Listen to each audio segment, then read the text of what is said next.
Greetings students, here comes our next super fun art project to work on from home. This one I had a lot of fun with, and I kind of call it like almost Florida art because it looks like something that you would find in a shop in Florida. It just kind of has those tropical kind of seasonal colors to it. And it's a mosaic, but I'll show you how we got to this point. So what you want to start out with, 3 sheets of paper, a pack of Post-its, a ruler, pencil, permanent marker like a Sharpie, glue stick, scissors, and some markers, crayons, or colored pencils. Okay, so first thing I'm going to do is I'm just going to lay my ruler flat on 1 sheet of paper, and I'm just going to draw a line on each side of the ruler, so that gives me the perfect amount of spacing between my lines. I don't have to measure to make the lines further apart. I just lay down the ruler, draw a line on each side, go down the sheet, and I get a nice straight line. It doesn't have to go all the way to the edge, just get a nice little bracket kind of built. And the reason for the Post-its is I'm using that as kind of like a right angle way to true up my ruler to make sure that my lines are perfectly perpendicular. So I basically lay the Post-it across the line, and then I lean the ruler up against the Post-its to make sure I have a perfect right angle. So there's jigs you can use for this made of wood, but for our purposes I'm just using a ruler and a packet of Post-its, putting them together. It gives me a perfect right angle. And then once I draw a line on each side of that ruler, then I can just go down the line, just like I did with the first set of lines. Just lay the ruler on the previous line and draw a line on the other side. And so what I end up with is a nice perfect grid, about an inch by an inch, inch squared. But it's a nice solid grid. So next thing I'm going to do is I'm going to use my markers, and I'm going to go real heavy on them. I want like big bold lines. So if I got crayons, I'm pushing really hard. If I've got markers, I'm pushing really hard. If I got colored pencils, I'm making it really dark. I'm squeezing that pencil really tight to get really dark colors. And then I'm just doing random designs. There's no real method to this. I'm just kind of thinking about spirals and circles and zigzags and squiggles and lightning and whirlpools and all that kind of stuff. So, and I like to change my colors up, obviously, go from hot colors to cold colors and back and forth. Adding some green in here.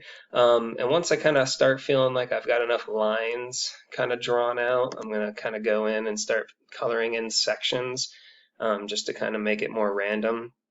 And as you can see from what we got so far, there's just a lot of energy, there's a lot of action, it's very ceremonial, very exciting, celebratory, happy birthday kind of look to it.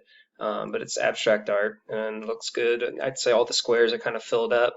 And so for the next step, I basically just cut out wherever the lines aren't completed. If the lines just kind of run off the edges, that's kind of where I choose to cut everything out.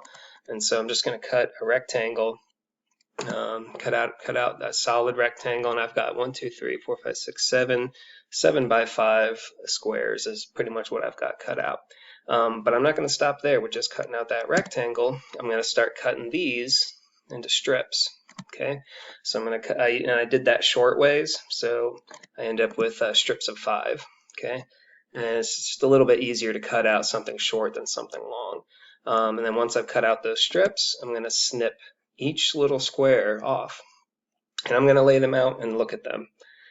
Each one by itself is a really cool, interesting looking work of art. And they're really fun. I love multiples. I love patterns. There's a lot of color. They're like little confettis. They're just really cool to look at, really fun to play with. So I'm just going to grab a sheet of clean paper now. Okay, and I'm going to take all those squares, kind of like a puzzle, and I'm just going to start arranging them on my white piece of paper. And I can make any kind of shapes, any kind of designs. I can make diagonal lines. You're kind of limited because they're squares, but you can set them up as diamonds. You can get creative with it. There's really no right or wrong way to arrange these things. Maybe it's a pathway. If you're making a dollhouse, let's say, maybe it's like a pathway leading up to the pool house or something like that. You can get creative with it.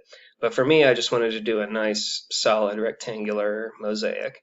which, you're like, well, Mr. B, you cut out that rectangle and you already had it. And it's like, yeah, but I like seeing all the lines I created earlier, seeing them broken up and arranged in different ways. So the first thing I do, and I'm going to move fast when I do this, I'm just going to lay a generous amount of glue onto a clean sheet of paper. Okay, so kind of back and forth, up and down, not too hard as to rip my paper, but get it nice and kind of like covered with enough glue for the whole area that I'm going to be using. And then I just very quickly kind of pick random squares and just start lining them up. And you can see I'm doing this by like a row of 4. That's about the size of the glue on my paper, so that's kind of like I'm kind of limited by those dimensions. Okay. But again, I'm doing this very quickly, because I lay down my glue, and before that glue dries, I just got to grab one, lay it down, grab one, lay it down. They might be a little crooked, but if you carefully lay them down and arrange them, they should look pretty solid like that. And I think that looks a lot better now than the rectangle that I had cut out, because all those lines don't connect anymore. So it makes it look a lot more exciting. Okay, it looks more broken up, a little more dynamic. Okay. Next thing I'm going to do is then I'm going to cut that whole rectangle that I just built. I'm going to cut that out until I got a nice, just solid piece of the mosaic.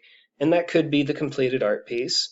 But what I want to do for taking it to the next level is I'm going to glue that whole rectangle that I just created and cut out. I'm going to glue that to a fresh sheet of paper. And the reason I'm doing that, if I would have framed it with using this one that I put glue on, it would be too soggy, it'd be wrinkly. That's why I wanted it on a clean sheet of paper. Okay, so I cut out that glued rectangle and glue that piece down to a fresh sheet of paper. And by doing that, it's going to have a much sturdier backing being on a fresh sheet of paper. Okay, and then I'm going to take my ruler and just lay that against the lines on the outside of this rectangle and just trace the other side of the ruler. And what that does is creates a nice 1-inch frame around what I just created. And then you guessed it, I'm just going to cut that out. And so now I've got my mosaic that I created, and I've got it cut out and glued onto a fresh sheet of paper, which I've used to frame my piece. And then that's the final artwork right there. And as you see from my scissors, it's larger than my hand, so it's a decent sized art piece. But I think it looks really good. I'm really happy with the way it turned out. And like I said, there's just making a grid, adding random shapes and colors and designs, cutting them out, rearranging them in interesting ways, and framing it is a really fun way to kind of mathematically develop a random piece of artwork that also looks really cool and it's fun to make. So I know that one was a little longer, but I hope you guys enjoyed it. Leave me any comments if you want to, and I will see you next time.